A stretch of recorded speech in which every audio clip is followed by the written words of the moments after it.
So my first error is I forgot to put a dress on with pockets, so hold it. So, hello, good morning. Welcome to the 50th annual scientific meeting of the Society for Academic Primary Care.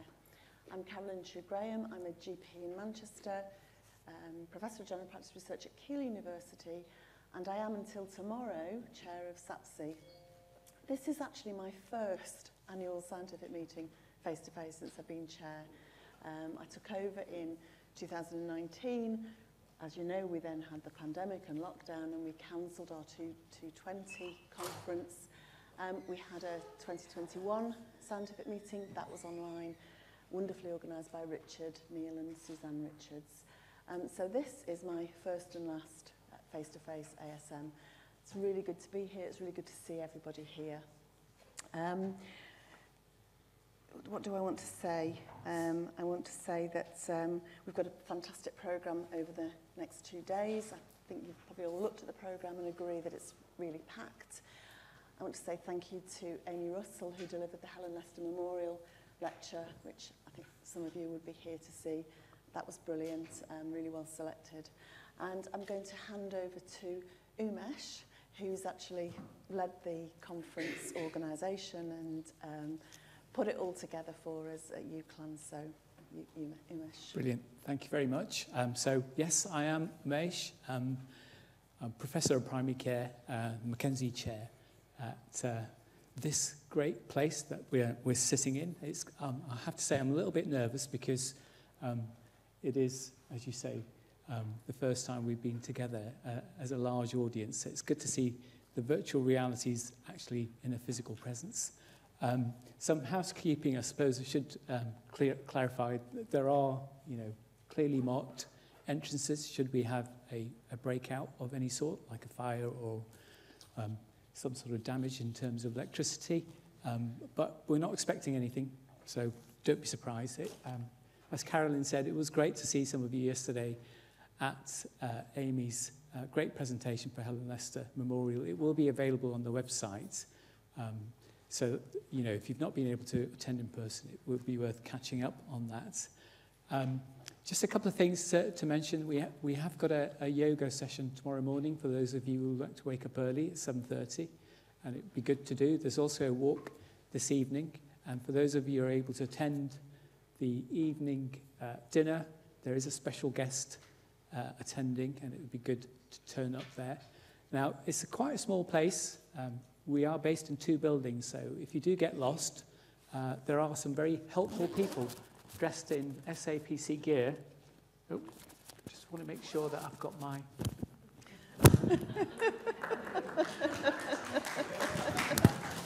So, if you want to look as cool as me, or suave, sophisticated, handsome, whatever you want to say, no, stop it. You could be a proud owner of one of these T-shirts by tweeting your best photo of the conference. And I think Joanne's going to hopefully tweet one of her best. And there is a competition, so there will be somebody judging this to see, if it should be a winner every day, perhaps. Today would be a good time to start. So take your photographs of Umesh now. Absolutely. And if you want to tie that in with, as Carolyn said, she is stepping down. And unfortunately, we're going to be losing Sue Stewart and Sharon Pigeon, unfortunately, at the end of this conference. And for those of you who've known her for over 20-odd years, she's been amazing. So I think we should all go out and take photos and tweet some of those. So it would be good if you could do that. Now, and I know I'm rattling on, but it's really good to introduce St John, who I mistakenly called St John, and he didn't give me a job for a whole year because I did that. But he's a man of many talents, and clearly, again, I wouldn't be here without Kathy and St John being here. So, St John, do come forward and introduce yourself. Thank you. Good morning, everybody. My first name is St John, and It's a tough one to live with, particularly if you go to Starbucks for a coffee and they ask you what to write on the cup. So I gave it a good go, but I've ended up saying Dave. It's a lot easier. Welcome indeed to University of Central Lancashire. My name is Sinjin Crean. I'm what they call a Pro Vice Chancellor. I have a portfolio that takes in research and enterprise, but my origins are very much in the health world. I trained in maxillofacial surgery, so I've got a hand in a few pies. We're delighted to have the SAPC 50th Annual Scientific Meeting here this week. I think it's probably very timely from a political as well as a health moment in time. I remember reading the BMA report on prevention before cure. And like many reports that have come out over the last 4 or 5 years, and we've had a plethora of them, there are enormous amounts of statistics which really do warn us, don't they, of the unsustainability of the healthcare services, healthcare provision, healthcare training in some quarters. And I was reminded very much that much of the blame for this challenge is laid in a number of arenas, but highlighted within the polemic that comes out within the narrative is the factors of personal choice of lifestyle and societal structures that allow those personal choices in some cases. I remember very clearly sitting in an arrogant fashion in the valleys of South Wales up in Merthyr Tydfil, recommending these colleagues for whom I'd been treating to stop smoking, stop drinking, and I do actually remember saying, take on an antioxidant diet, without any understanding of the society I was putting them back into. It never left me that, because I soon had to get rid of that arrogance and try and understand the factors behind the diseases that were sitting in front of me. And it is quite clear that a conference like this, under the heading of primary care but academic underpinning, is absolutely vital to the forward development and the successful development of healthcare provision in this country. We're delighted to have you here at this university. It's a very big old university, this. If you take into account our national footprint, which is stretched across Lancashire and into Cumbria, but we also have international campuses and a number of students registered. We're just about 40,000 students, so it's a very big old place, this. And of course, it began its life, it still is, it's a modern university. It has a very committed approach to what's called widening participation. We actually, as a university, reach into the communities where some of these societal and personal choices are inevitable.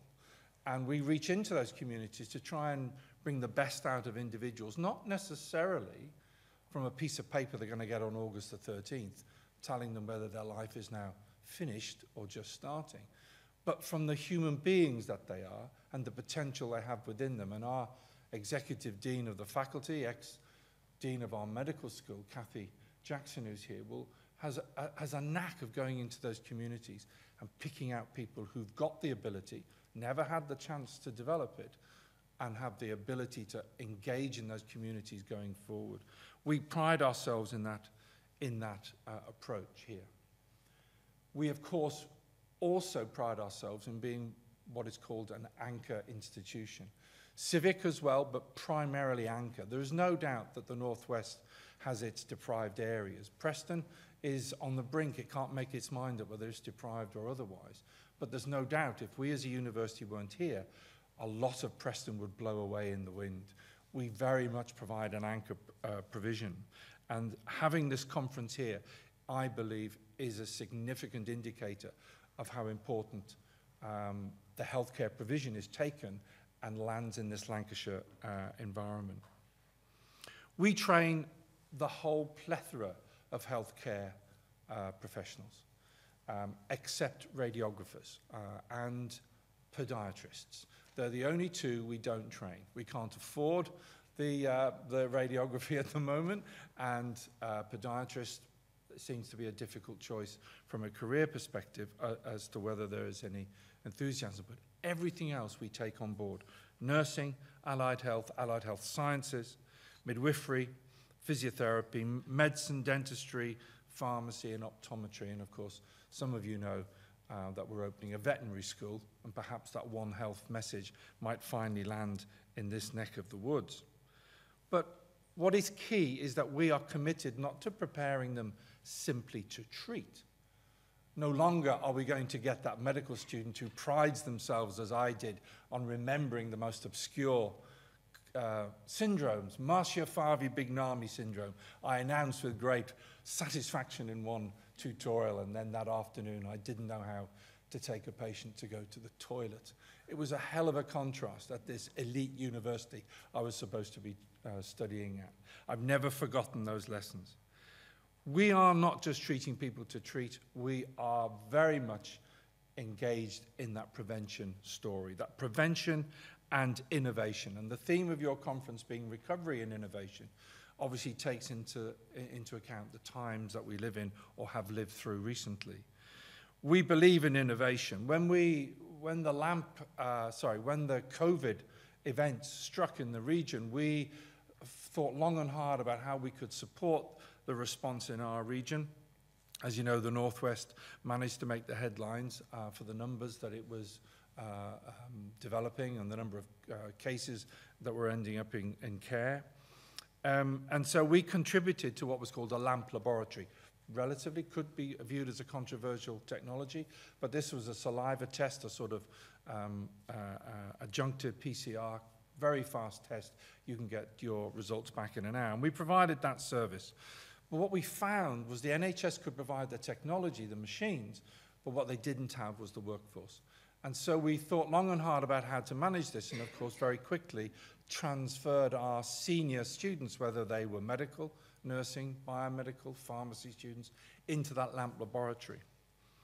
And that worked really well. That lab worked extremely well. The individuals who took part in it ended up with CVs that were enviable when they've gone off for jobs subsequently. But our lesson was learned: innovation, flexibility. This evening, I've got to go to another university in the Northwest. There is a meal where the Chief Exec of Health Education England has brought together all the new ICS or ICBs, chief execs, into one room to discuss the future of healthcare provision. Top of that list is the ability for health education, higher education institutes with a big healthcare portfolio like ourselves to adapt, to innovate. And the message we've already been asked: can we take the lessons from the LAMP and put them into perhaps future care provisions in our communities? I think going forward, the NHS is going to depend upon a number of key areas, universities, but very much is going to depend on primary care. We depend upon the ideas that will come out of conferences like this, ideas which will drive innovation, which will hopefully drive policy.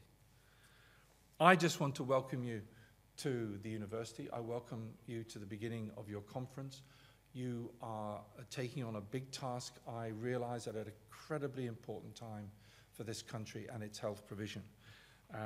I wish you the very best, but don't forget there's a lot of people depending on what you discuss and what you decide on during this conference. So work hard, and I wish you all the best, and welcome.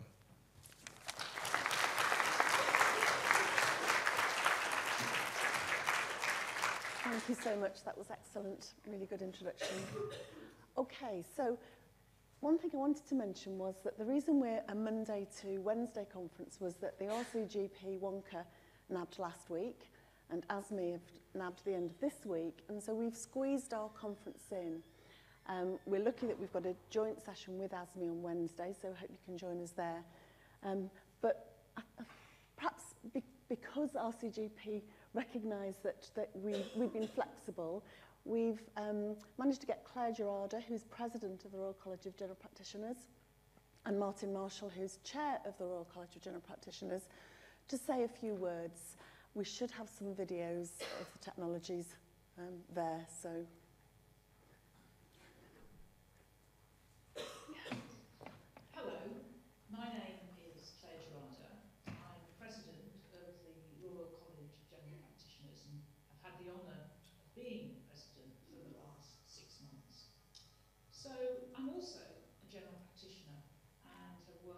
continuously for the last 33 years in the same practice. I'm not an academic GP, not an academic GP in the sense that I hold or have ever held a paid research post, but I am an academic GP in terms of driving forward the importance of research to actually inform what we do in clinical practice. And I'm pleased that personally I've done research in drug misuse and alcohol dependence and in various other places. But what I'm absolutely convinced of is that if we don't have the family of academic GPs, the lecturers, senior lecturers and the professors to do the work, to look at the science of our discipline, then our discipline won't move forward. I've had the honour of the last 20 odd years of working with senior lecturer and our reader in primary care, Dr. Mark Ashworth, and he has done some really pivotal work looking at QOF and its relationship to the inverse care law and areas of deprivation with respect to numbers of GPs. The Society of Academic Primary Care has always been my friend. I've had the honour of speaking at several conferences and also attending many of them, and I'm always so impressed by its membership, its non-clinical and its clinical, its primary care and non-primary care membership, and its inclusiveness, far and wide. I would like to congratulate you on reaching 50 years. What an amazing job you've done, and what amazing work you've done, and the sacrifices, the personal sacrifices that many of you academics, clinical and non-clinical, make. And I'd like to congratulate you on your 50th birthday, and hope you have another 50 very fruitful years. And thank you so much for allowing me to speak to you on this momentous time. Hi everybody, my name is Martin Marshall. I'm Chair of the Royal College of General Practitioners, a GP in Newham, East London, and I'm Professor of Healthcare Improvement at UCL. Our college was founded in 1952, 70 years ago this year, essentially because general practice had lost its way. Several reviews had highlighted the poor standards of clinical practice and the lack of support for general practices at the time. And I remember GPs were famously described as an environment that turned good doctors to bad doctors in a very short period. A group of GPs then founded the college to address this challenge and recognised from the start that high quality general practice needs to be underpinned by high quality research and teaching, and that required an academic basis. The creation of new knowledge and the transmission of that knowledge are defining features of professionalism, and the founders could see this in other medical specialties and were determined to implement it within general practice. So let's fast forward 70 years, and their vision has been realised, I would say, working collaboratively through what we now call the Society for Academic Primary Care. Groups of academics, clinical and non-clinical, across a range of different disciplines, have established UK primary care as a world-leading academic specialty, producing more and higher quality research and more innovative teaching and learning than almost any other country. As a clinical academic myself for 30 years in Exeter and then Manchester and now UCL, I'm proud to have played a small part in that movement.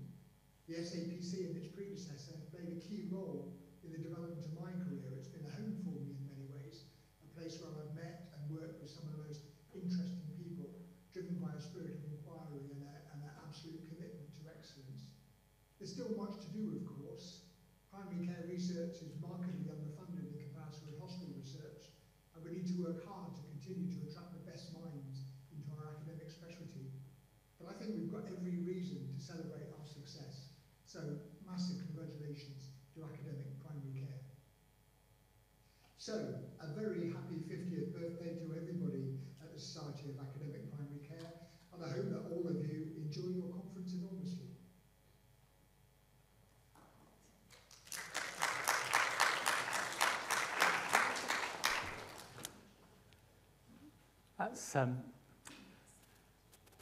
That's sad, did he say? No. Clearly we're trying to recover in many ways, and some things we're trying to innovate, and I'm hoping the next section you're really going to like. I'd like to introduce Sarah Oh, there you are. Sorry, I don't know where I'm looking. Sarah, we're looking forward to this bit. Thank you. Do you have a mic? In that case. Is this on?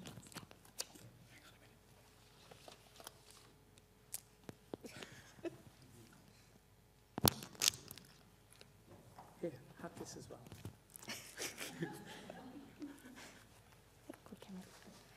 We'll work it out. Yeah. Hopefully you can hear me after the mic changeovers.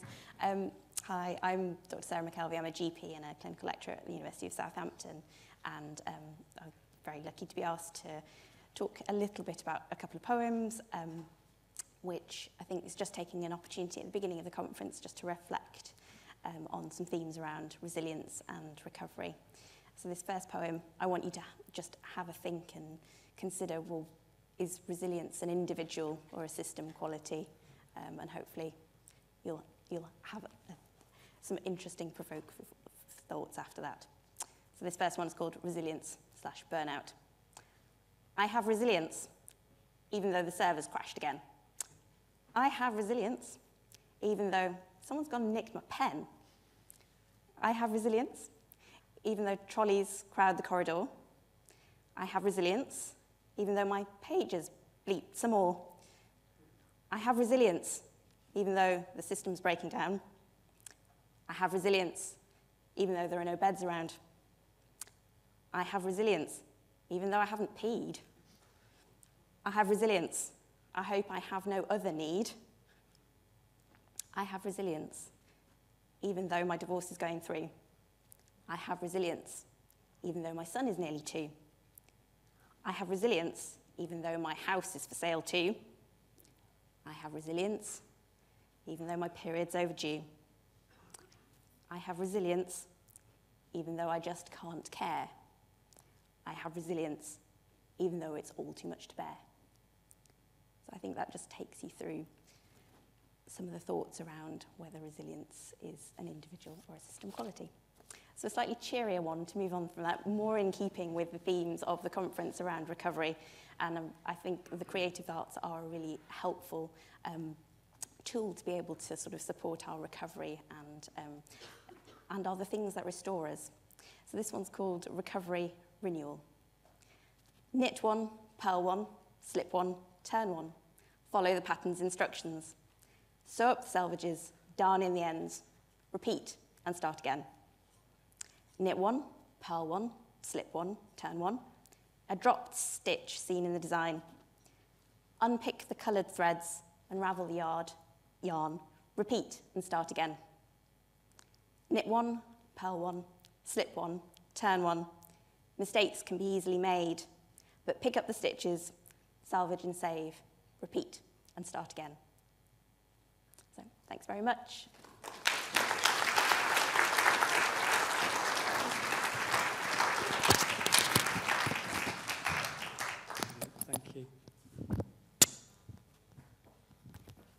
That's amazing. Thank you very much. I'm hoping you guys can hear me okay. Great. So clearly in the room we've got some legends, and I'm glad to introduce the next one amongst us. This is somebody I came across about 2008, and I had the pleasure of publishing my first real kind of academic content in the Vascular Handbook for Diabetes Screening and Prevention Programme for the National Screening Committee through Samir Gray. Since then, Kamlesh has gone on to have 14-odd thousand followers on Twitter. I'm still on about 300. He's written over 1,000 papers. I'm around 30.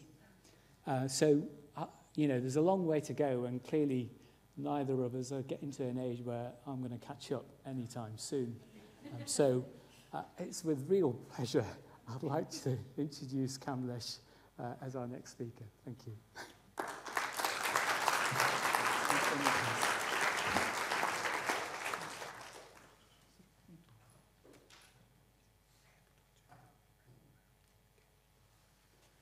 Ramesh, thank you very much for those kind introductions, and it is a real honour to be here at the 50th anniversary celebrations. I'm really delighted to be here. St. John mentioned how difficulty he has with his name. Well, just imagine the difficulty I have with my name. And I only let people I know introduce me, because if you get my surname wrong, it can be quite rude. So I'm going to talk about diabetes, COVID-19 and recovery, and the theme is about recovery. But you could take diabetes out and just put any chronic disease there. But most of the work that's been done has been in the area of diabetes. These are my disclosures. I do have a lot of disclosures, unfortunately. So over the next 25 minutes, I'm going to go through quite a lot of content because a lot's happened in the last 2.5 years. So background to COVID-19. These are the conditions that we have evidence for, particularly in the green, in terms of where there's good quality evidence to show an association between COVID-19 and worse outcomes. So comorbidities, which we'll be talking about today, diabetes being one of the key ones, ethnicity, male sex has been shown to be associated, deprivation, older age, obesity. And these where we have some evidence, and some areas where we have very little evidence. But all the green ones are interconnected in some way. And most of it is due to social determinants of health. And I'll come to that a little bit later on. Until COVID hit us, I was a cardiometabolic researcher. And a lot of people saying, why have you gone into COVID? And this is the main reason. So this is a really nice article about diabetes and COVID-19, a collision and collusion of two diseases, a perfect storm. And as you can see on the left-hand side, COVID-19, acute cytokine syndrome, inflammatory response, hypercoagulability, hypoglycemic surges, endothelial dysfunction, fibrosis. These are everything that you get in diabetes as well. But in diabetes, it's a low, chronic low-grade inflammation, but everything else is very, very similar. In terms of the epidemiology, many of us who are interested in diabetes got together very quickly. This was published in April 2020, looking at the Center for Evidence-Based Medicine, doing rapid reviews. Is diabetes a risk factor for COVID? But we don't know, because it's very difficult to do those types of studies. And even now, we don't have good quality data to suggest if people with diabetes are more likely to get COVID. But what we do know is more people do get severe disease. In terms of the most commonly occurring chronic diseases, multiple long-term conditions, we tested positive. We use biobank to look at which are the most common conditions where people had tested positive. And as you can see here, diabetes and hypertension are on top of the list. So diabetes, people with diabetes and hypertension have been affected more disproportionately. So we quickly went about doing a meta-analysis looking at the prevalent comorbidities in people admitted with COVID-19 here. This is the early meta-analysis of 18 studies, over 15,000 individuals. And what we found here was the people who had the worst severe COVID, or people who were hospitalized or had severe disease. Hypertension was prevalent, diabetes was prevalent, and cardiovascular diseases were prevalent, not respiratory diseases, what we had thought initially. And these were the estimated risk ratios for having severe COVID, so ITU admissions or mortality. And as you can see, it's hypertension, diabetes, cardiovascular disease, CKD, which is also a cardiometabolic condition, and you can see COPD as well, 2 to 3-fold higher risk of having severe outcomes. I must say, we're really proud that we do have the best databases in the world. We probably conduct the best research in the world in all areas, but we've really surpassed that in COVID. This is using the whole of the English database, 61 million people. Jonathan Varji, myself, and a few others looked at the association of diabetes and COVID-19 related mortality. And you can see people with type 1 diabetes, there was a 3-fold increased risk of in-hospital death. For type 2 diabetes, a 2-fold increased risk of hospital death. Unfortunately, we weren't seeing as many deaths in the younger group. And with type 1, when we did this study, there was no one who had died. But since then, we have seen reports of people with type 1 diabetes, unfortunately, who have died. But most most of the risk seem to be from the age of 60, as you can see here. We did a parallel study using the National Diabetes Audit data set, again the largest data set of people with diabetes in the world, and this is a population of 220,000 people with type 1 diabetes and over 2.8 million people with type 2 diabetes. And here we looked at the association between glucose control, HbA1c, and mortality. And as you can see, there's an increased association with worse control. And this was very early on in the pandemic, so this wasn't affected by the pandemic effect of us not seeing the patients. As you can see, for type 1 diabetes, there's an increased risk, significantly increased risk above HbA1c, above 86 millimoles per mole. But for type 2, the risk increases from an HbA1c of 7.5%. And as you can see, there's a linear association, particularly for type 2 diabetes, in terms of mortality with worse glycemic control. There's been a lot of interest in new onset diabetes. This was the first publication looking at meta-analysis of studies that had assessed this, and you can see 14% increased association with new onset diabetes following COVID. These are all hospitalized patients. But these studies have a huge number of limitations. There are a number of reasons one could get diabetes following an infection, and COVID-related new diabetes is not new. This has been with many other infections in the past as well, previous SARS as well. If we look at the reasons why, it could be because of the stress hypoglycemia. We know post-myocardial infarction people get stress hypoglycemia. We know that pre-existing diabetes patients get admitted. If they're found to have high glucose, they have a test for it. We know that people who are admitted to hospital get steroids, and maybe due to that. But the interesting area people are really looking forward to research is beta cell dysfunction. SARS-CoV-2, as you all know, enters the body via the insulin receptors, and there are insulin receptors in the pancreas, and there are some studies suggesting that the pancreatic beta cells may be destroyed because of the entry through those cells by SARS-CoV-2. But we have limited data. We need to look at some follow-up studies. And with that in mind, a number of us in international groups set up the COVID-Diab registry. This is an international registry we've developed, and we're just analyzing the data for that.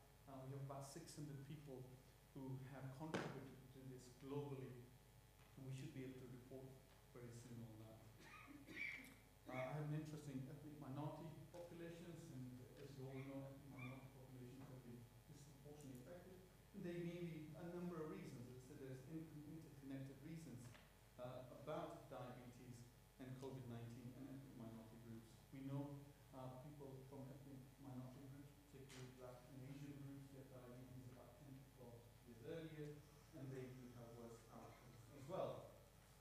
So the first signal for ethnic minority groups was on the left side. All the data that had come out until then was from homogeneous populations such as China, Spain, Italy, and people started calling me and saying, "How much you do research? Have you seen an increased risk in ethnic minority communities?" We're seeing younger generation ethnic minority groups being admitted to intensive care units, which we hadn't before. So I put a tweet out, and I got a huge amount of views because of that. And then a few days later, the data came out from the intensive care unit data showing that indeed ethnic minority populations were disproportionately attacked by COVID-19. So again, using the large data set of type 2 and type 1 diabetes and the 61 million people in England with John Glasgow, we looked at the association of adverse outcomes for in-hospital deaths, and indeed, once we'd adjusted for everything, ethnic minorities, particularly Asians and Blacks, had anything from 30% to a 70% increased association with mortality. Now, there are a number of reasons, and I could do a full talk on that, why ethnic minorities may be affected. I think most of it is related to obesity and diabetes. So this is looking at risk of COVID-19 by ethnic groups. Again, we used the biobank data here, and as you can see, the BMI at which South Asians get diabetes in this study was 28, for white population 26, but the age, as you can see, about 7 years younger. But this was unadjusted analysis. So then we looked at data for the, again, English database of 23 million people, and which had all the variables that we could adjust for, and looking at the association between BMI and COVID-19 mortality. And as you can see on the left-hand side, there's a curve of the risk much higher in ethnic groups compared to the white group at the bottom in the blue. On the right-hand side is the hazard ratio comparing ethnic minorities with the white group, and as you can see, hazards for all ethnic groups, Asians, blacks, and mixed populations are much, much higher. And the risk seems to be increasing from the BMI of around 22 to 24. We did this work a few years ago looking at the equivalent BMI cutoffs for obesity for ethnic minority groups compared to whites. And we came out with nice recommendations that it should be about 25 to 24 as a BMI cutoff for obesity for South Asians compared to whites. So all the South Asians will all obese. I mentioned about ethnicity and deprivation. Guess it wasn't me.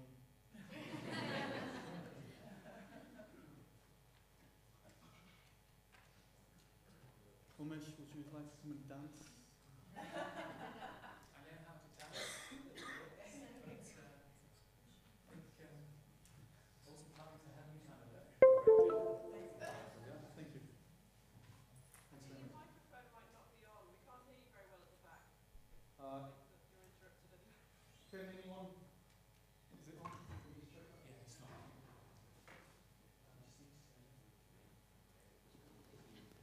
Okay, can you hear me now?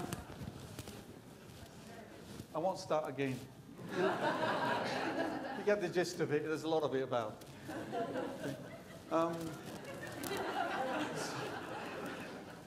Ethnic minority groups, deprivation and COVID-19. Again, we looked here at the biobank, and you can see age for South Asians and blacks here, 6 to 7 years earlier. But as you can see, ethnic minorities more in deprived areas. The positive cases was double, severe disease, threefold higher, and COVID-19 mortality low, fortunately, but still double. So a lot of it, as I said, is to do with the social environment that people from certain backgrounds live in. What about once people are admitted to hospital? And again, as I said, we do have the best data. So here we looked at the ISARIC database, 36,000 people, and the association of glucose with admission. And as you can see, there's a nonlinear association between glucose and cardiorenal outcomes once patients are admitted. And this is for people with or without diabetes. And the nadir at which the increased risk occurs is anything from 5 to 6.2 millimoles per liter of glucose. So glucose seems to be a specific factor associated with worse outcomes. And in terms of the evidence for a modifying effect for ethnicity was only found for heart failure and cardiac arrest. So not only are there more risk of getting into hospital and having severe outcomes of intensive care unit, but also for subsequent outcomes once admitted as well. Fortunately, once patient in hospital, the mortality is no different. So this is a systematic review we conducted of 50 studies, 18 million people worldwide. And again, this is a talk in itself. Ethnicity coding globally is very poor. It's very difficult to compare rates between different countries because of the coding. And there's a group of us trying to look at this. But as you can see, particularly for blacks and Asians, the largest group in the UK, once patients were admitted to hospital, the mortality was no different, which is the good news. A little bit about therapies in COVID. These are therapies that we use regularly in our primary care setting. There's been a lot of talk because certain therapies may increase the risk, certain therapies may decrease the risk. A lot of it, again, is to do with the ACE2 receptors, but there's very little good quality data on this. The only data we do have, this is a meta-analysis of 5 studies, is all the studies have shown that metformin is associated with a lower risk. And it's not because metformin has any direct effect with COVID-related, but because metformin, we normally give it to people when they're earlier on in the disease trajectory. If they've got low eGFRs with a higher risk, we would have to stop it. So it's because of indication biases. And so we try to look at this in, again, the 2.8 million people population in England. And we looked at the association between different therapies after adjusting for everything that we could do. As you can see, there are certain differences. So DPP-4 inhibitors with a slightly higher risk, 7% significantly higher. Insulin has always shown to be a worse association with COVID-related mortality, 42% higher here. But again, we use insulin much later down the line when patients have had diabetes, they've had microvascular complications. All the other therapies, metformin, SGLT2 inhibitors, even sulfonylureas, low risk. But most of it, if you look at on the left-hand side, the rates per 1,000 person per year, there are tiny, tiny differences. So the conclusion from this was, do not change your medication prescribing habits, because this is all compounded by indication. Guidelines, there were lots of guidelines coming out saying we shouldn't be using certain therapies, particularly SGLT2 inhibitors, because patients are at much, much higher risk. And there were conflicting guidelines. We, again, an international group of us came out and wrote guidelines because we were in an evidence-free zone. These were all consensus-based. And our recommendations were about all the therapies to say continue using all the therapies, because in the UK there was a shift not to use certain drugs, and a number of practitioners had stopped using SGLT2 inhibitors and sulfonylureas because they thought there was a much, much higher risk. This came out very, very early on. As you can see, April 2020, we got about very quickly to make recommendations because people were asking for this globally. And here, as you can see, we said caution with premature discontinuation of therapies, and I'm so glad that we did come out with this, because again, the data to now shows that we really should be continuing all the therapies as we have been doing pre-pandemic. We came out with other recommendations in terms of how to have contact with healthcare professionals, community, self-management, putting emphasis on self-management programs, remote programs for people with diabetes, because this is when they needed it the most. And again, we're really glad to say that the self-management virtual programs, there's been an increase, particularly in the UK, in terms of number of people accessing them, because there was a need. There was nothing out there for patients to do. We asked about limiting face-to-face contacts, and particularly shielding populations that were much, much higher risk. This still holds true now. I was in clinic yesterday, did a surgery, and I've got patients who still haven't been to the surgery at the moment. I did a consultation of a gentleman with quite severe diabetes and complications on the phone. It's not ideal, but we have to live with and conduct the best consultations we can in terms of our patient profiles. Long COVID is a huge interest, and there's, again, a huge amount of activity going on in long COVID. We know it's a heterogeneous syndrome, whether if we call it syndrome or not, very, very complicated, both physical impact and psychological impact. And again, long COVID diabetes is coming out as one of the conditions we need to look out for, even after patients who didn't have diabetes when they were admitted to hospital. On follow-up, there's an increased association with readmission. So here we looked at the Office of National Statistics database of cases and controls. So in the dark green is the cases, and the light green are the control population, 47,000 hospitalized patients with COVID-19 who were matched with population prior to COVID. And what we see at follow-up of 140 days, it's 140 days, people who survive their admission, despite that, about 12% will die within 140 days. And about 30% will be readmitted to hospital. And you can see at the bottom, these are all the conditions that's an increased risk once patients are admitted, which they didn't have pre-pandemic, and they didn't have it when they were discharged as well. So this is new onset diabetes, major adverse cardiovascular events, chronic kidney disease, and chronic liver disease.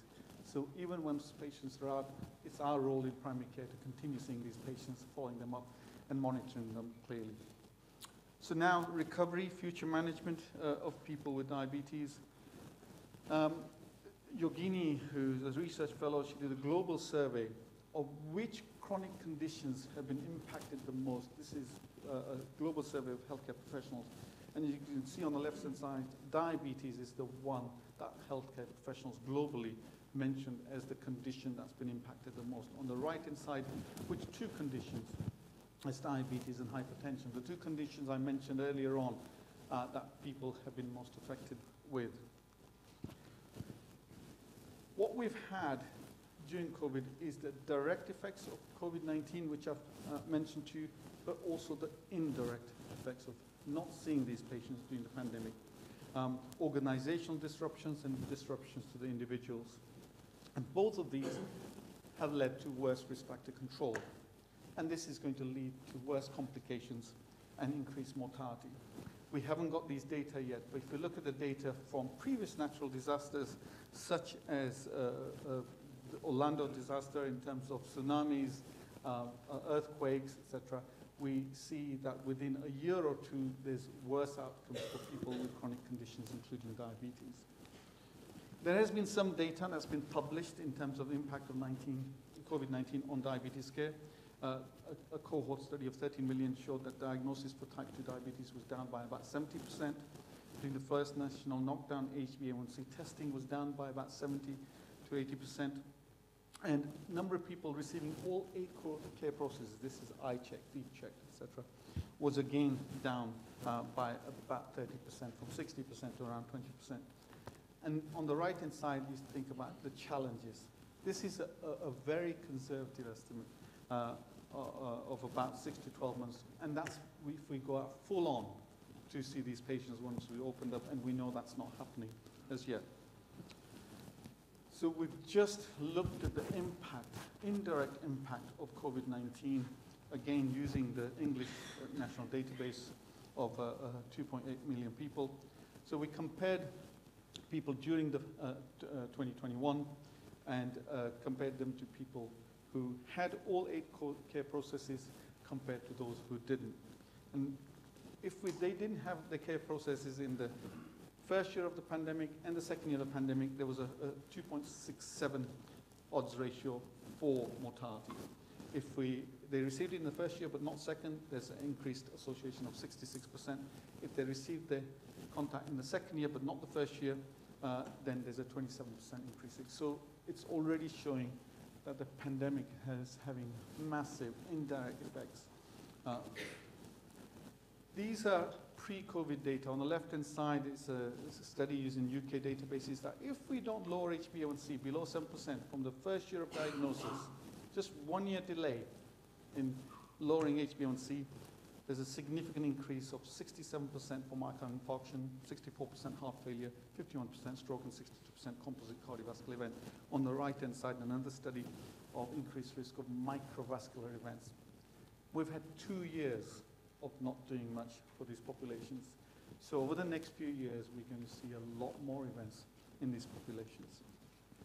So as we recover, we need to start prioritizing patients. Who do we see first? There are a number of ways that we can prioritize patients, people who have multiple long-term conditions, a number of conditions, people who have vascular disease. PCDS, we came out with this recommendations, a traffic light, red, amber, green, based on HbA1c, blood pressure, diabetes complications, CKD, heart failure, cardiovascular disease, stroke, and high BMI. And people who are in the red category should be seen in 3 months, people in amber within 6 months, and people in green category within 12 months. But if you have 2 of those, all of those would be in a red category. So it's very, very difficult, but this just gives you a framework that you may want to look at your population, patient population, and say, how do we categorize and how do we bring people in as we open up? So in summary, there's been a huge impact of COVID-19 at population level. And there's a number of things that we need to do to tackle inequalities. And the blue ones are things that you and I don't have very much control over, and these are long-term. But there are things that we can do in the short term: increase vaccine uptake, get better data on people with long-term conditions. We need to start seeing patients much earlier in our clinics, particularly the younger populations who have not been attending as much. We need culture-adapted management resources, and we need access to remote consultations, but we need to ensure that we do not widen disparities, particularly the minority groups and the deprived populations. And my interest, obviously, is to strengthen science as well. As we open up in terms of people who are delivering diabetes services, we need to get the inpatient diabetes services back to normal. We need to look at the acute and urgent diabetes care in outpatients. The routine diabetes care, we need to start doing that now in our clinics. Food services have been stopped, but a number of amputations, which I'm not showing you, we've shown a number of amputations had gone down. It's probably because people are not walking around and injuring themselves. Pregnancy services, fortunately, these have gone on really, really well. I've got surgeries who are still not doing blood tests. They haven't done blood tests for these patients for 2 years. And we really need to start opening up. Eye screening, we have very little data, but we need to make sure that patients with COVID-19 and their carers have all the support to get vaccinated. It's also important to get their HbA1c control, because there's some data now coming showing that if the HbA1c is poor, you get a weaker immunity to a vaccine. Really, really important to get risk factor control right.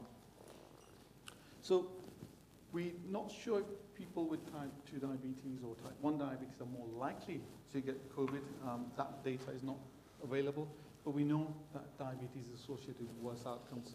There's an association between blood glucose and worse outcomes as well. And there's risks associated, not the direct impact, but the indirect impact.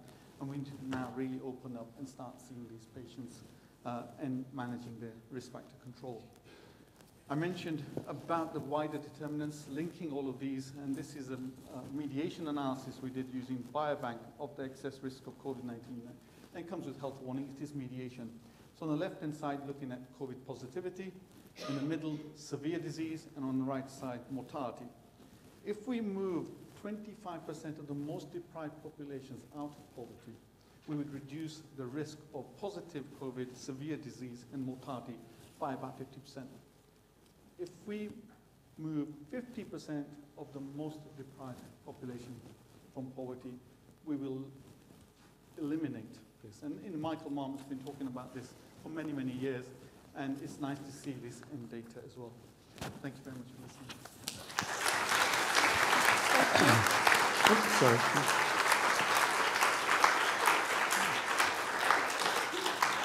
That was just fantastic, thank you. So when the rest of us were sitting around in slippers, you were incredibly busy. So, are there any questions?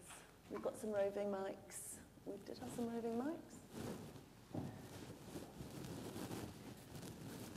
And do introduce yourself. Let us know where you're from. Hi, my name's Wendy Thompson. I'm an academic general dentist. I was interested, so we know that optimising oral health and periodontal disease can be as good as medication for people with diabetes. Has there been work done that looks at optimising oral health in terms of reducing outcomes from COVID-19? So it's an interesting area of oral health. There's been a huge amount of work in this, and we're not sure whether it's causal or not, because there's other risk factors of people who have poor oral health. But I'm not aware of any data during COVID showing that if you improve oral health, it leads to better outcomes. Most of the stuff I've shown you, most of the work I've shown you is mainly epidemiological. That's where we've got the highest level of evidence. In terms of randomized controlled trials, there's very little. There's just a few trials. One of them we've done using SGLT2 inhibitors of patients admitted to hospital, showing that they did have some better outcomes, but not significant. But I think in terms of the randomized controlled trials, we will see these. There's a number of them going on at the moment. Any other questions? While we're waiting, Kamlesh, I should be offended, but I think you said I was obese, but I'll take it. For somebody, who's used to performing to 18,000 people, as opposed to 300, I can take that. And just for future reference, and tonight, this is the first time Kamlesh has been to an SAPC conference for about 10 years, I think. But he's a great dancer, and tonight will be a great time for him to show off his moves about changing a light bulb or something, but he is very good. It was interesting that you mentioned COVID has been described as a cardiometabolic disorder or syndrome as such. And somebody who spent a week on intensive care, without having what I thought was it's down to my asthma, but clearly, I need to watch out for the fact that I might be developing diabetes or kidney failure, and that's what I should be tapping my GP about and saying, look, I might not be bothering you about this, but you should be looking after me in a better way. So I've got a question really related to the statistic that you said that people haven't had blood tests for 2 years, which is really worrying. So what practices should be doing is, calling people in, but is there a public health message that we're missing? I haven't heard of any public health messages. Diabetes UK have made some comments on this, but it's not been out hugely in the media. The number of people with diabetes who are members of Diabetes UK is very, very small. So I don't think it's getting out there. I think it's people like us, but more so the government, who should be really mandating that we start seeing patients, especially if they haven't been seen for 2 years. There should be some sort of an indication about that. So it's a really big job for the ICSs, isn't Absolutely, it, really? Yeah. I have a more practical question. What I've noticed is that my alcohol tolerance has gone down over the last 12 months. Is there a reason for that? We'll test that out tonight. Brilliant. Well, thank you very much, Kamlesh. I'm sure people will catch him during the interval.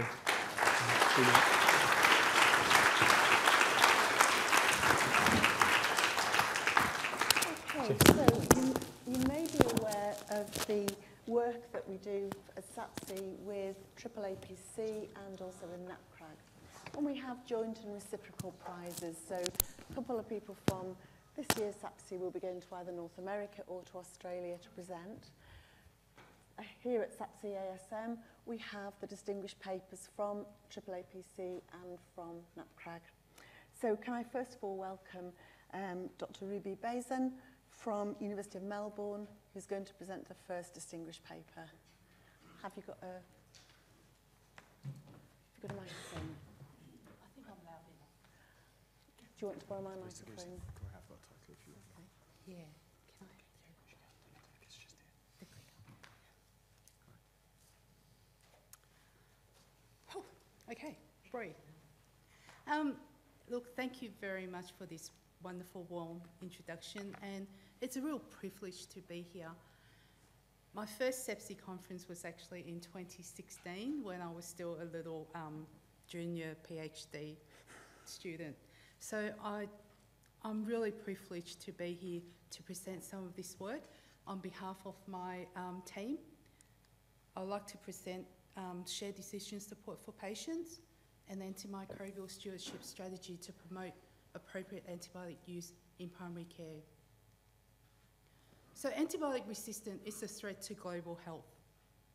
Australia is actually one of the highest prescribing countries in antibiotic use, doubling the lowest prescribing countries such as Sweden and the Netherlands. The vast majority of antibiotic prescribing in Australia is actually in primary care. So it's actually imperative that we have to do something about strategy in this context. Inappropriate antibiotic prescribing, so prescribe antibiotics that are prescribed for conditions that are not necessarily requiring antibiotics, prescribing for the incorrect conditions, and also incorrect dosage, frequency, and duration are actually contributing to antibiotic resistance. Developing tools such as patient information sheets containing relevant information for patients to understand their conditions and encouraging communication with their healthcare providers may reduce inappropriate prescribing and use. Co-designing these tools with healthcare providers and patients or end users may increase the usability and acceptability of these tools. But currently, majority of the information resources that are out there are filled with information, a lot of information, and they're actually not tailored for the target audience. So our study is to develop patient information sheets on common infections using co-design methodology with healthcare providers and consumers, and then to pilot these information resources within the community. So there are two parts to this study. The first part is developing patient information resources using a co-design methodology with healthcare providers and consumers. So the co-design sessions consist of 3 meetings conducted between October 2019 to March 2020. Participants include 3 general practitioners, 1 pharmacist and a practice nurse, and also 6 consumers. We had an elderly male and an elderly female, a mum and a dad, and also we had a single male and a 19-year-old. So in the first session, we focus on what information patients actually think they want. And then we also looked at delivery modes that we thought might be important, acceptable for patients. So we took the information from co-designed 1, and then we went and mocked up the content information. We took this content to an expert group for them to check the validity of the content, and then we developed the first prototype, as you can see on the left-hand side.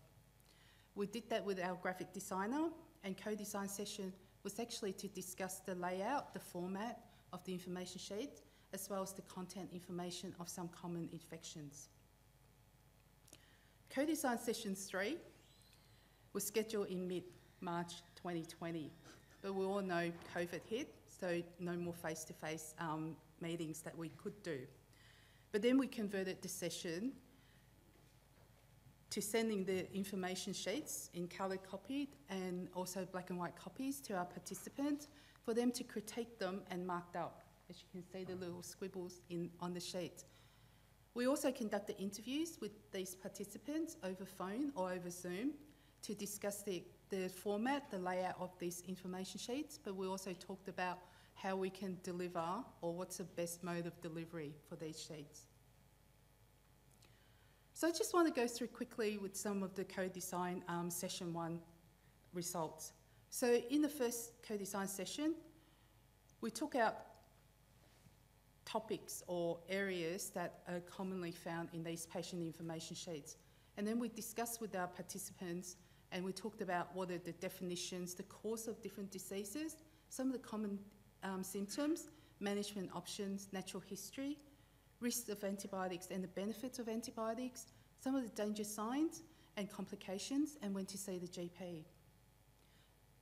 Using these 11 categories, we asked them to rate them to the most important that they consider should be included in an information sheet to the least important. So it's from 1 is the most important and 11 is the least important. We then gave them 5 common information sheets that are different in style, in type, and in format. And we asked them to critique them. We also talked about what they liked and didn't like about these information sheets. After that, we went and did the exercise again. We said to them, please rate these 11 categories from the most important to the least important. So I just want to show you some of the results that we thought was quite interesting. When to see a GP was the most important things for healthcare providers before and after critiquing the information sheets.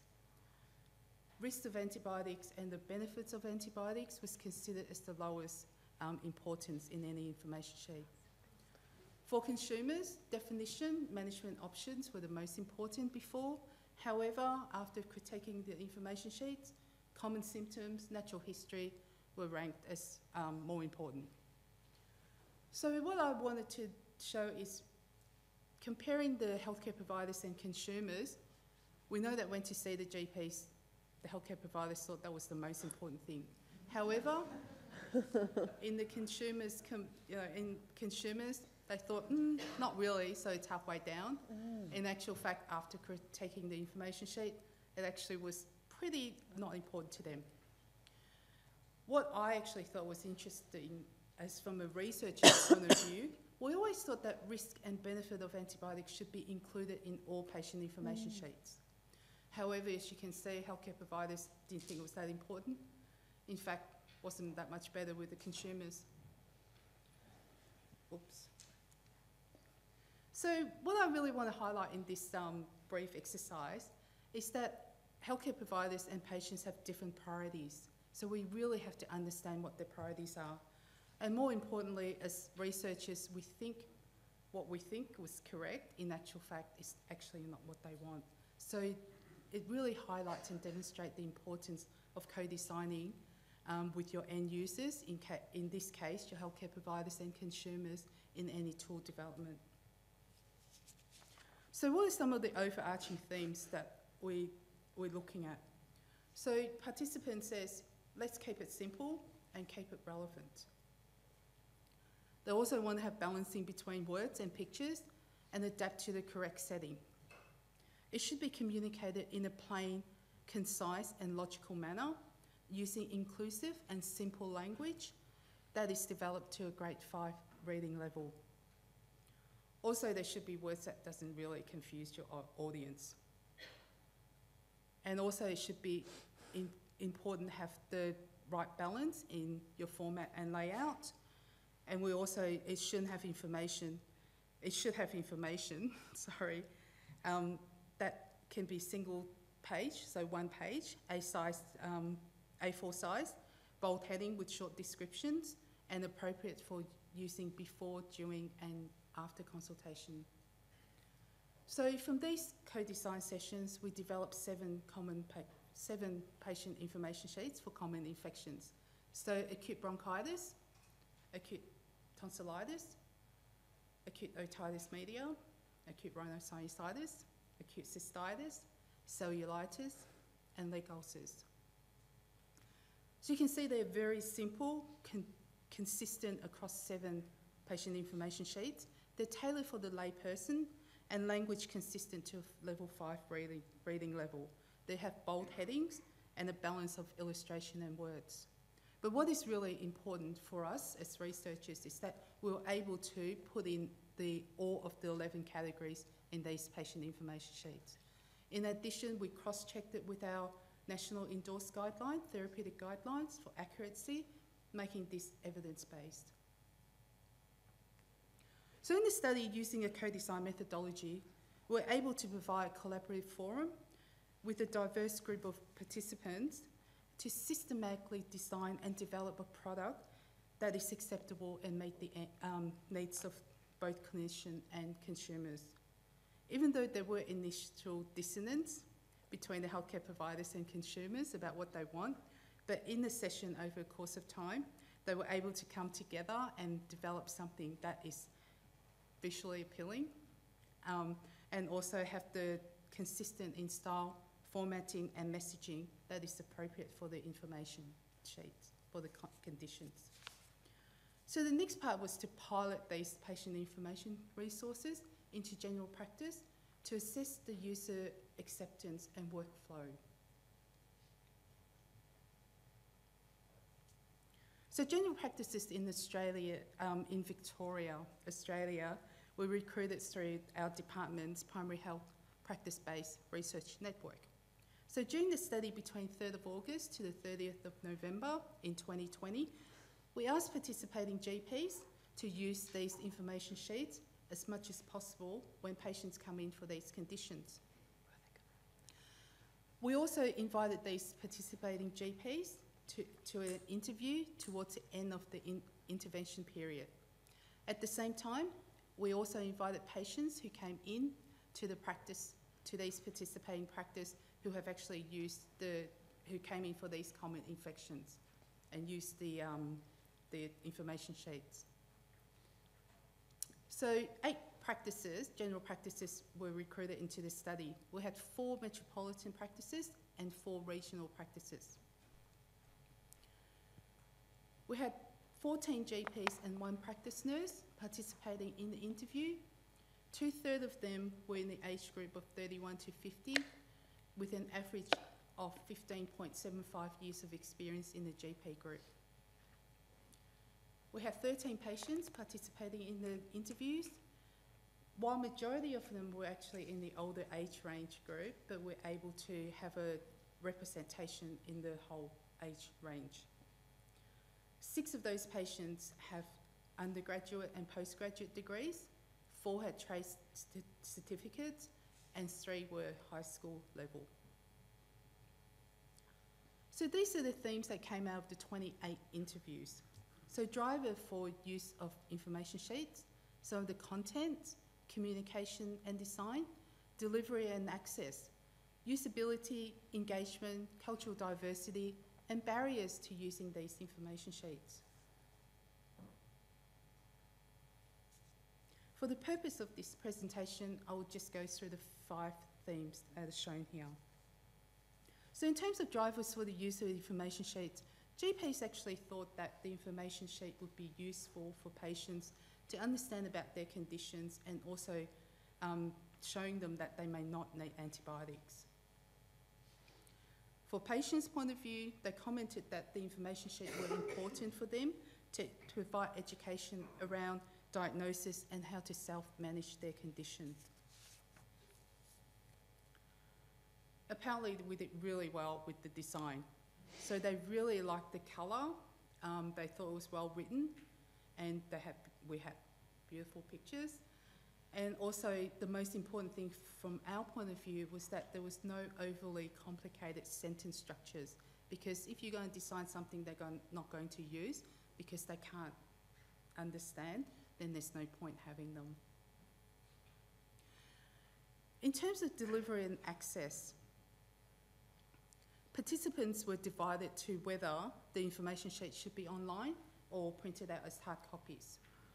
So easy online access, it's great, so you don't have to print it out and you can access it whenever you can.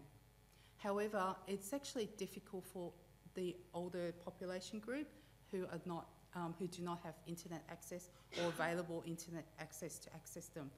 Then hard copy was the only way that they could have these information sheets.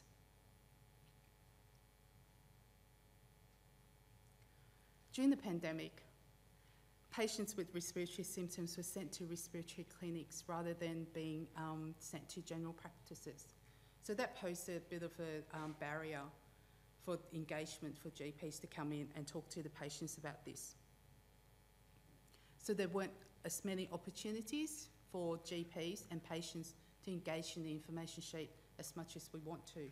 However, the patients that I've interviewed, they thought the information sheets were very well developed and able to educate them, and they also said that it would encourage them to go and see their GPs if the symptoms didn't get better. So barrier to using these information sheets were really around delivery and access.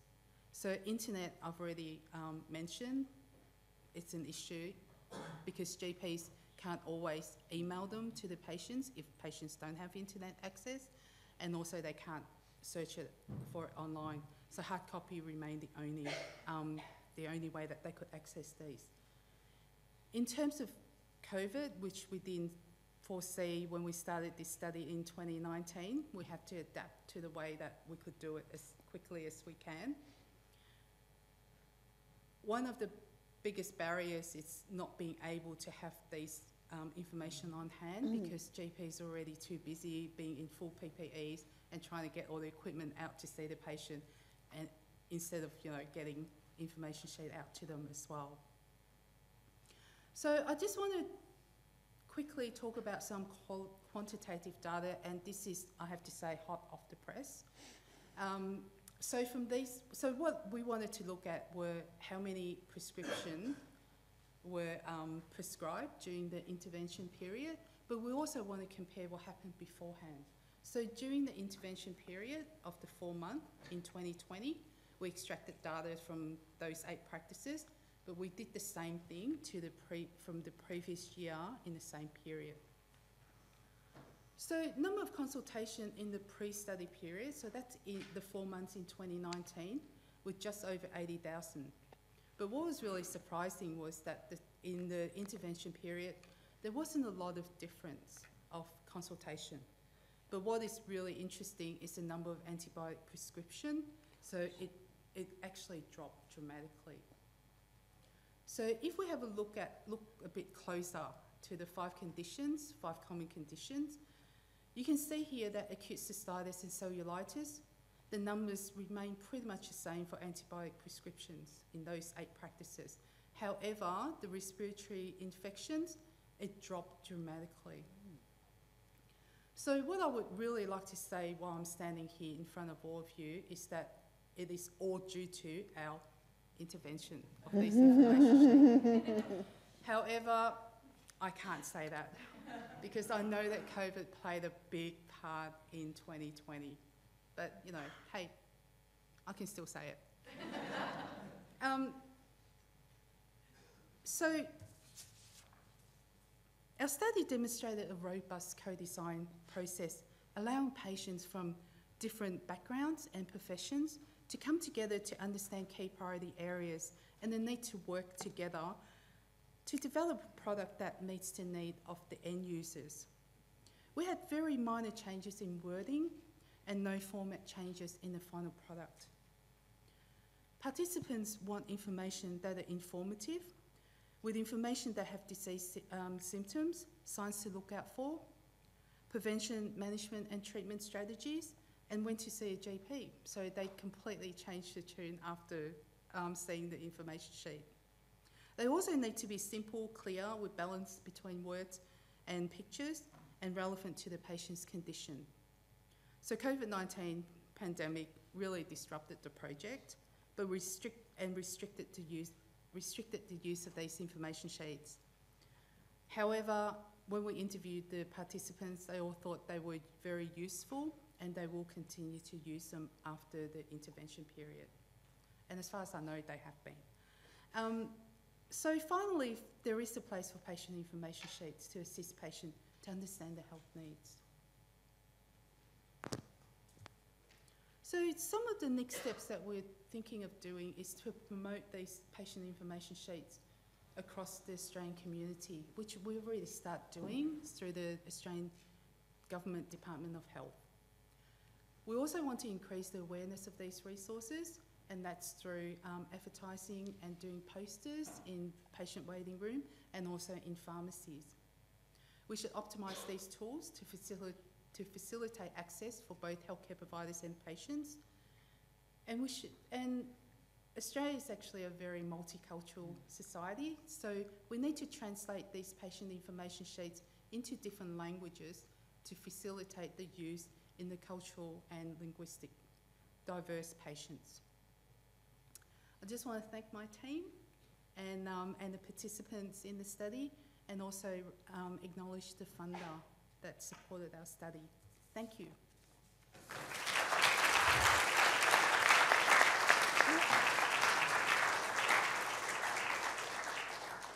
Wonderful presentation, perfect timing. Thank you, Ruby. Anybody got any questions?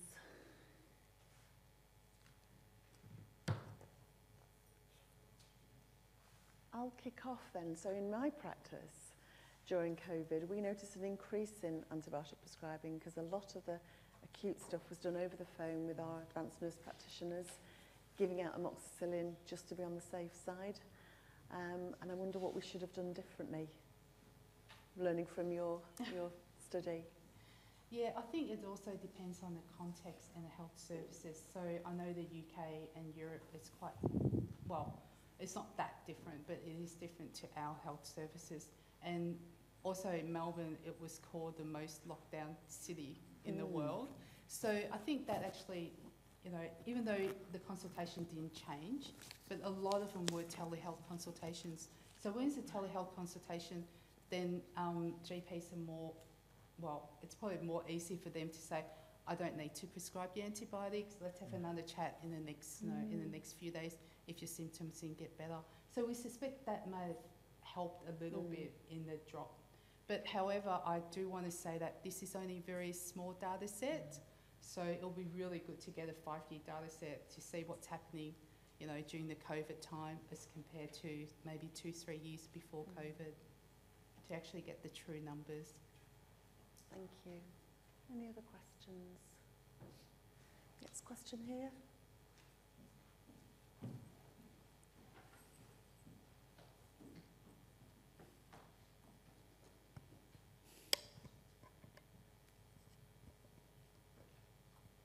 Hi, thanks for the presentation. Wonderful. Dr. Samin Chaudhary, I'm one of the academic clinical fellows. I just have two questions, if that's all right. So I understand it's a qualitative study. So did you triangulate your data, or that is the first question. And the second question is, how did you select the sampling? Sample is in participants or sample is in practice? Participants, sorry. Yeah. So, yeah, that's always a very good question, because everyone asks you, you know, how did you get that range of people that are sitting up there doing the co-design? Our department have a very good patient advocacy group. So we actually have a big pool of patient that we can select from or choose from. I do want to say that I would like to say they were randomly selected, but what we really wanted to do was get a range of people from different backgrounds and different age group, so they actually give us different opinions, so we get a more robust design. Sorry, what was the first question? The first question was, did you triangulate the interview data? Did I? Did you triangulate the data, or did you just do one interview slots? So did you basically use multiple sources, or did you use any other methods to sort of... Yeah, we actually use a framework, so for our qualitative study, and we always have 2 or 3 researchers to go through the to go through the transcript first, and then we validate the transcript, come together and decide whether it's actually within the framework, and then we go back and we do another 1 or 2 transcripts, and that's how we get the robust qualitative methodology. Fantastic, thank you. Any other questions? Yeah, there's one up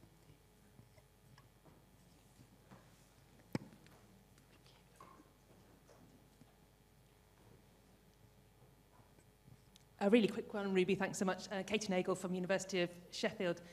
These look like great resources. Are they openly available? Can we use them? Or just checking about copyright, obviously don't want to infringe that. So they are actually openly available, and any of our GPs and pharmacists can use it, and patient can use it in Australia. The reason being, this is done with our guidelines. So your guidelines may not be 100% the same as our guidelines. So we don't want to, you know, give you wrong information. But hey, if you've got funding, I'm actually happy to adapt these for you. I've not got much money, sorry. but they're really great resources, so thank you so much. Thank you. I Brilliant. think that's all the questions, and it's certainly the time. So thank you so much, Ruby. Thank you.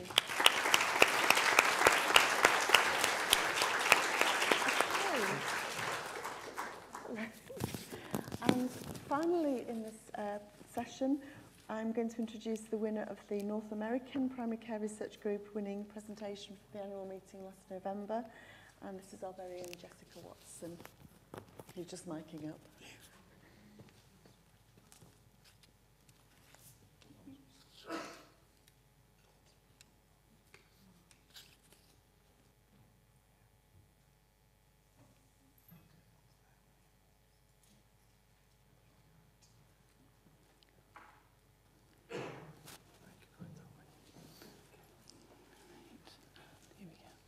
Hello everyone, hi.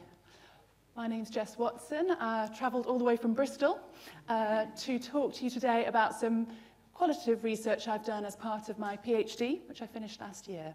I'm a GP in Bristol and an academic clinical lecturer. So the topic follows on quite nicely from what we've just been hearing from Ruby. This is about doctor-patient communication about blood tests. So a bit of background first. As GPs, we do millions of blood tests, and rates of testing, apart from perhaps COVID, have been increasing year on year. And the way we communicate around blood tests matters to patients. In general, in medicine, we've moved away from a sort of paternalistic approach towards shared decision-making, which is widely accepted as best practice and now recommended by recommended by the National Institute for Health and Care Excellence, NICE. It's recommended not only for treatment decisions, but also for decisions around testing. However, despite that, most research into shared decision-making has focused on those treatment, prescribing decision-making, rather than on choices around investigations. So this was part of my PhD, as I mentioned, which was looking at inflammatory marker testing in particular. But the aim of this part of the research was to explore communication and decision-making around blood tests in primary care. And as I said, it's a qualitative interview study. I interviewed in total 80 qualitative interviews across 6 general practices in the Bristol area. And for each blood test, for each case, we did 3 interviews. So patients were recruited from phlebotomy clinics at the time of testing and interviewed at the time of testing to explore their understanding of the blood tests and their expectations. And we then arranged follow-up telephone interviews with those patients after they'd received their test results to explore how their expectations then were linked through to their understanding of the test results. And we also then did paired interviews with the GPs who'd requested the tests.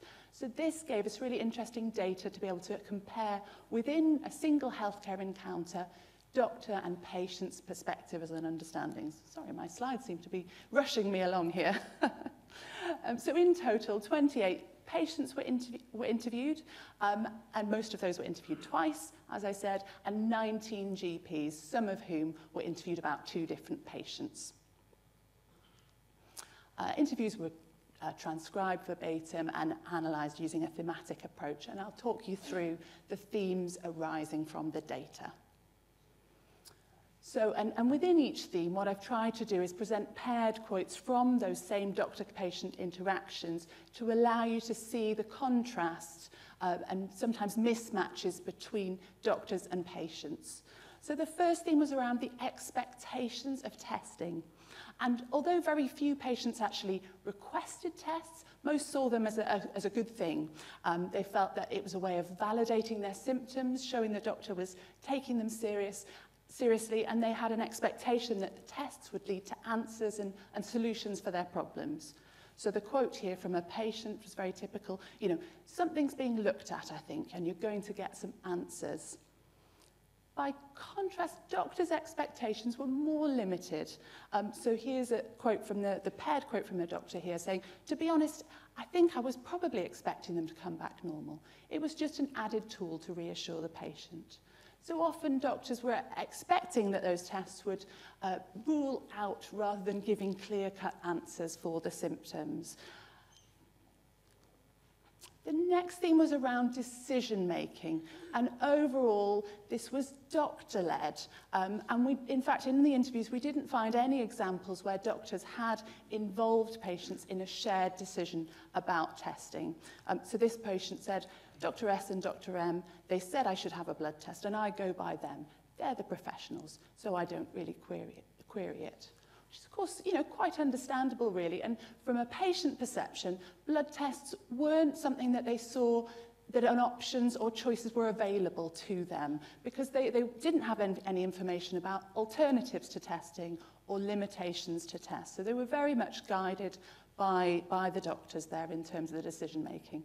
In contrast, doctors did talk quite a lot about this sort of judgment call about whether to test or not, about weighing up the pros and cons, but they didn't openly discuss that with patients when they were making those decisions. The next theme was around information sharing, and that was a process of information sharing before, during, and after testing. And although patients did feel that they were happy that the doctor was leading the decision-making, there was more dissatisfaction with limited information sharing. So many patients weren't aware which tests they were having done or why, which I think is quite nicely illustrated by this quote. The patient said, you walk out, you see a friend, and they'll say, what have you been in there for? Had to have blood tests. What for? Don't really know. And you don't. It's like the Secret Service, because doctors tend to kind of shut you out. Oh, we'll just check your levels. And then this information, this lack of information at the time of test decision making then fed through to patient understanding of those test results. So patients who'd had perhaps high expectations that those blood tests would give them answers and solutions to their problems were sometimes left feeling disappointed and in some cases kind of invalidated, dismissed or written off when they then received a normal test result back, particularly as these normal test results tended to come with much less information sharing about that result. So this is illustrated by a patient who says, so they're saying it's normal, but I'm like, what's normal? I don't know what the blood was for. I don't know what the results really tell us. I definitely don't feel that a normal result is a win for me by any means, and I can't continue to feel the way that I do. So a real sense of sort of frustration from that patient, whereas by contrast, doctors perceived that these normal test results were reassuring for patients and that they required less information for a normal test result. So this is a paired quote again from the doctor saying, most of the time I'm sending a text to say, just to reassure you, your bloods are entirely normal. So the final theme was around blood testing and a kind of paternalism within the doctor-patient relationship. And there was a perception from doctors that blood testing was an area where a more paternalistic approach was justified. So this GP has said, I don't have a massive feeling they want to know terribly much more, but maybe I'm wrong about that, I don't know. I think it's still one of those areas of being a GP, whoops, that patients just trust you.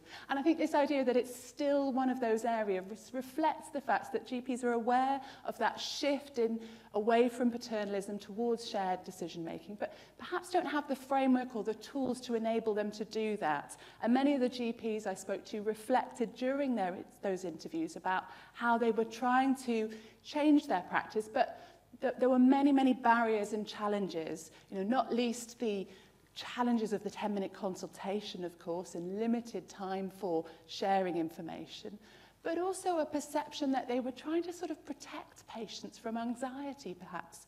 And there was a perception from GPs, this one said, I try not to discuss in too much detail with patients because I think generally it can lead to more alarm. So there's that feeling that decision-making was also perhaps part of the doctor's internal thinking space and not something that they were able to find a way of sharing information with patients. But this fear of anxiety and protecting patients from anxiety was really not something reflected in those patient interviews. And instead, patients said to us, I worry more by not knowing. I do personally. I prefer to know. I think, right, I'm prepared. I can get my ducks in a row. So I hope that's not come across as too negative because there were positive examples, not of shared decision-making, but of facilitating a shared understanding. So this is an example of a doctor who shared from the start their expectations of testing and then fed that through to the conversation with the test results. So the doctor said, I said to her, if they're completely normal, I'll be happy it's not this condition. So I kind of gave her the expectation they probably would be normal. Then I phoned her and she's happy to wait and see how things go. And the reflection from that same patient in the paired interview there was really interesting. She said, I think as long as people know what the tests are for, it's not, oh, we'll do a blood test. Because blood tests don't really mean anything unless you know what it's for, does it really? And that's a really interesting reflection. And for me as a GP, it was quite eye-opening listening to patients' accounts. I think sometimes we see blood testing as quite a sort of trivial intervention, but actually, for patients, it can be quite an important step in their healthcare journey. And even normal tests need a shared understanding for patients to be able to move on in that journey. So in discussion, although shared decision-making is recommended as best practice, we found it didn't reflect the reality of doctors' and patients' accounts of testing. Patients aren't able to develop informed preferences because they don't have access to information and they don't have a shared understanding of tests. And it's this lack of shared understanding that leads to downstream consequences for patients, such as potential frustration, anxiety, and uncertainty. So I think these have implications not just for shared decision, but more broadly shared understanding, and also how we kind of discuss and get informed consent from patients for blood testing. And I've been busy scribbling down notes from the previous talk because I really want to move forward from identifying this problem towards developing tools through co-design to help facilitate a shared understanding of tests. And I wanted to, it's quite nice that we started the plenary sessions with some poetry, because I wanted to finish with some poetry as well. So as well as kind of sharing my results with the traditional academic methods, I've also been collaborating with a poet, Fiona Hamilton, who's used a technique called found poetry, which is quite interesting as a researcher who's used to using the sort of rigorous research methodologies to look at interviews. What happens with found poetry, it's kind of like the literary equivalent of a collage. So it's taking fragments of words and phrases from, in this case, directly from the interviews, and putting them together in a more creative approach. And I think sometimes when we use our sort of methods of research, we can kind of end up sort of simplifying and losing some of the essence and some of the patient's stories. So I hope that you'll find this poem can stimulate some further interesting reflections and perhaps reach some different places that the traditional scientific method can't. So I just wanted to find out what it was. On the outside, I could be fine. On the inside, my blood may be having some different story. She said that they were raised, inflammation. They say you've got it raised, but they don't say where. I just wanted to find out what it was. I worry more by not knowing. Sometimes you feel a little bit rushed. I might not get the chance to get all the questions. My 10 minutes may be up. You sort of get a brain freeze. You just nod. You say yes. A receptionist will say everything's fine. I've still got that pain in my shoulder and my knees and my hip. You think, well, that's another thing that doesn't give me the answer then. You've got closure of a sort, but not of what you'd originally come about. I'm wasting your time. I'm a bit baffled. Giving blood is something. You don't know where it goes. On the outside, I could be fine. On the inside, my blood may be having some different story. Thank you.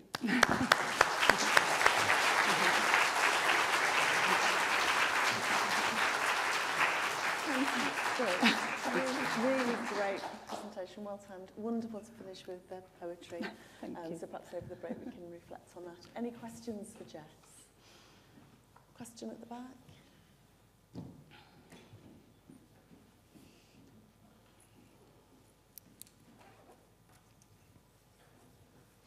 I'm George Freeman. I'm one of the oldest people here. And you're making me think of how it was when I started in practice with prescriptions. The prescriptions in those days, my trainer folded the prescription, handed it to the patient, and said, take this to the chemist. And then they went to the chemist and they got a bottle and it said, the tablets. And there was no description or explanation at all. And now I'm thinking of your doctors saying, the test. And no description at all. But the one that did describe did so well. And I'd also like to thank you for giving such clear diction and such legible slides. And it's a wonderful presentation, and thank you so much. Thank you so much. I think that was an observation rather than a question. And, thank and a you. congratulations. Yeah, fascinating to hear about the change in terms of prescribing, and perhaps in my lifetime we'll see a similar change. Hello, Hazel Everett from Southampton. Really interesting. My perception is that this has actually got worse over COVID because of the continuity of care and being able to get results back to people has got so much more difficult. What was the timeline for your PhD, and have you noticed what's been happening recently? Yeah, I think it would be really interesting. So the final interview was done on the 20th of March 2020. We came to an abrupt end. We got to 28 patients and that was perfect. So I don't know is the honest answer from a research point of view what has happened, but I have certainly anecdotally experienced that as well. I seem to find more and more telephone slots where I'm talking to a patient I haven't met about a test I didn't order, and it's not good for me, it's not good for them, it's not good for the healthcare system in terms of that fragmentation and potentially increased reconsultation rate. So I think, you know, that's where I hope trying to develop, it's about developing resources and also systems that can come into play to try and support that continuity and that communication. I think with the pressure GPs are under at the moment, it's really hard, and this needs raising in the profile because they don't understand how problematic it can be for patients. Thank you. Yeah.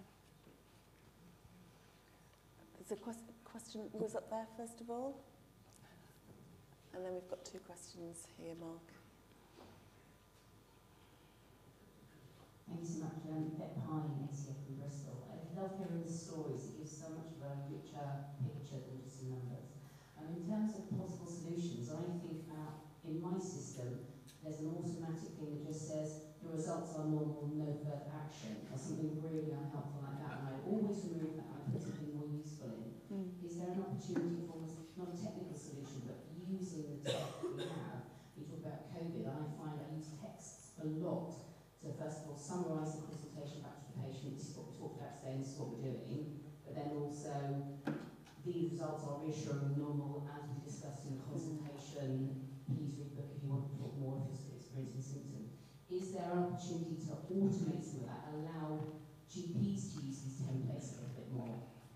Absolutely, yeah, thank you. I think it's what we need to be careful of is that this doesn't come across as another thing to bash GPs over the head about and another thing where we've got to do more. Because actually, I think by doing things more efficiently and by using that tech, we can reduce workload, we can reduce those follow-up consultations where I'm talking to a patient I've never met about a test that I didn't request by having a better system in place. But I think that needs to be built with patients at the front, because actually some of the patients we spoke to in these interviews had received text messages and they didn't always land right. You know, it's really important to how those texts are phrased to make sure that they don't trigger off more anxiety for the patient as well. So it's part of the solution, but I don't think it's a panacea, and I think it needs to be done with patients rather than sort of top down. Thank you for a great talk. I'm Mark Ashworth from King's College London. We've all worked in practices where there's a GP that does blood tests on anything that moves. Have you got any advice for the over-investigating GP from your work? Ooh, there's a broad question. Yes, I think it's a real area of interest to me, the rational use of tests, evidence-based use of blood tests, and avoiding I just came out of doing some OSCE examining, actually, on tiredness was the clinical scenario. And the students seemed to feel that the more boxes they ticked, the more marks they'd get. And their communication was saying, oh, we're going to do a battery of tests. And that was sort of how they explained it to the patient. I think we need to start at education, at undergraduate, and through GP training to educate about rational testing. And I think if we explain ourselves to patients and we find we can't explain why we're doing the test, then perhaps that's a reminder to ourselves to think maybe we shouldn't be. Thanks very much. Chris Burton, University of Sheffield. Yes, you've just highlighted one of the biggest gaps in undergraduate medical and GP training, which is the science as well as the art of reassurance. We need more on this, so I'm not going to ask you a question, I'm just going to say, keep going. There's a question in the middle here. And then I think there's one at the back as well. Thanks very much, Jessica, for your talk. Nigel Stocks from Adelaide. Just two, if you could comment on two areas. One is the unexpected result that just comes up, and the doctor doesn't know what the hell's going on. And secondly, when a patient attends and wants a particular blood test. In Australia, we had vitamin D testing, and the government had to step in and say, you can only test under these circumstances. When we did our research, we actually found that when they instituted those rules, testing did go down, but it also went down for those people who did require vitamin D testing for other things. But those two areas, please. So patient-requested testing, I think that's an area to explore. Certainly in the UK, I don't think it's a huge part of it, but I think sometimes, and this is maybe anecdotal, but I think sometimes doctors misinterpret a patient anxiety as a desire for testing, and that perhaps links to this question of how to reassure a patient without just having to say, oh, we'll do tests to make sure we're not missing something. So I think that, and I think in these interviews at least, patient request for test wasn't a big part of it. That may differ across different healthcare systems, of course. And then the first part of your question was about those unexpected results. Well, as I said, my PhD is about inflammatory marker testing, and that was a big thing that came up in that part of the research, was about using an inflammatory marker as a non-specific sort of tool and then finding it was raised and not knowing what to do with it. And that's a big area where it could lead to cascades of further tests and further anxiety, and starting back at the beginning and thinking, why are we doing the test at the first place is probably the way to go. Thanks.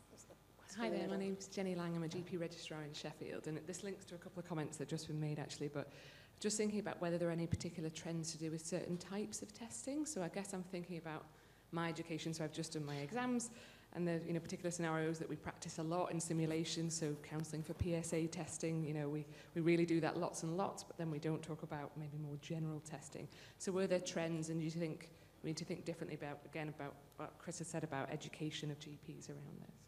Yeah, I think definitely education is important. It's interesting how PSA has received so much attention as the one test that we need to share decision making, and actually when you think about the consequences of a PSA test, the same can be said for many other tests as well. So actually I think maybe we can learn something from the example of PSA testing and apply that more generally in terms of education and in terms of clinical practice.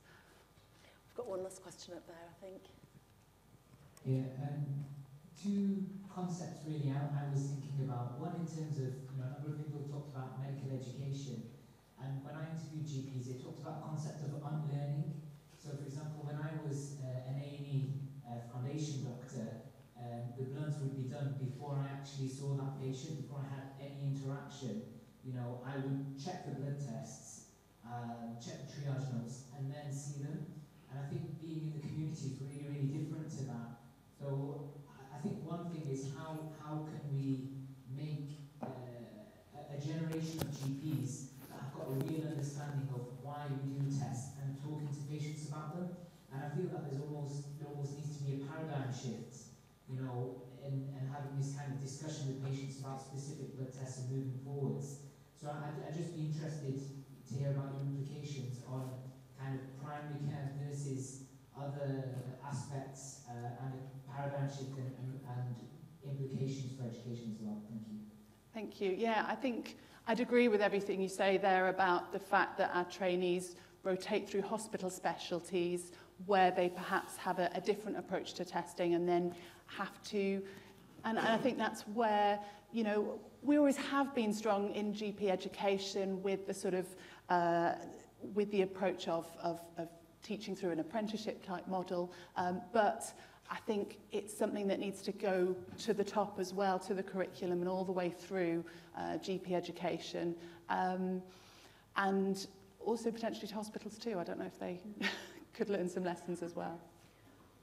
One last question here. Oh, sorry, okay, yep. Great presentation. Ian Maid, reading clinical pharmacy at Aston University. With the changing skill mix in GP practices and clinical pharmacists having this extended role, have people thought about how that may impact blood testing? Because pharmacists tend to be quite risk adverse. So, and I don't know how much training we give our undergraduates. Has that been looked at all? Not to my knowledge. I am just starting a study that's looking at, called Y-Test, where we're trying to look at what the reasons for testing are and who is requesting tests in primary care. So looking at that changing skill mix and the increased, allied health professionals who might be also requesting tests as well. I've been asked to talk to a few nurse practitioner groups about use of blood tests and, interested to reach out to pharmacy colleagues as well. I think, there's a real strength in the multidisciplinary nature of primary care, and we need to involve the full teams in these discussions. Hi, really nice presentation. I love the poem as well. having worked in the same practice 32 years, I just feel that the consultations are more complex, and there's a number of reasons why we are testing more. But we've, I think, forgotten the art of general practice now. And we used to think about why we're doing the test. Now we just tick the box. It's so easy to order tests, I think. Just to give an example, vitamin D, which is probably the most useless test you can do, I think. If you look at the number of vitamin D tests being asked for, has climbed up immensely. And just doing simple things, we just moved the vitamin D testing request into the back, so you had to think about it, reduced the rates hugely. Are there similar things that you can do? Are you thinking about doing studies? We can not just think about the test, but reduce the number of tests you do. Thank you. Yeah, I think it's fascinating, isn't it, how a simple change like that, just changing the system, where the tests are. And we've done similar things. So actually, in my PhD in inflammatory markers, one of the things we did locally following on from that was exactly that, move plasma viscosity, which is off the front page. It was before it was front, top, left. So it was just so easy. Just below full blood count was plasma viscosity, and everyone was ticking it all the time. Move it off the screen. They can still request it, but they just have to search for it in the box. And suddenly testing rates come plummeting down. And simple tools and tweaks like that, I think, are really powerful. And I think actually another thing that can be useful that we're doing locally is to implement single-click profiles. So for example, chronic disease monitoring, rather than each individual clinician choosing which tests to do, you click diabetes annual review, and it then reflexes the agreed list of tests. And for tiredness, click tiredness, and you'll get a list of tests done. And I think that can help to improve sort of more evidence-based testing. Brilliant. Thank you very much, Jessica. It's been a really fascinating discussion. I'm looking forward to having access to my medical records and seeing what blood tests are being recorded and asking, what does that mean? You're just too mean. So, look, we're eating into our break time, and it's also the poster session. So please do go and look at the posters, and then we've got the breakout sessions after that. Can we say thank you to all our presenters? They've been really brilliant. Umesh, are there cupcakes with this break? Are there cupcakes with this break? Are there cupcakes? There are cupcakes at some stage during the day too. It's today or tomorrow? No, it's both days. Oh, fantastic. Cupcakes, folks. Cupcakes. Well, I've forgotten about the cupcakes. Yeah.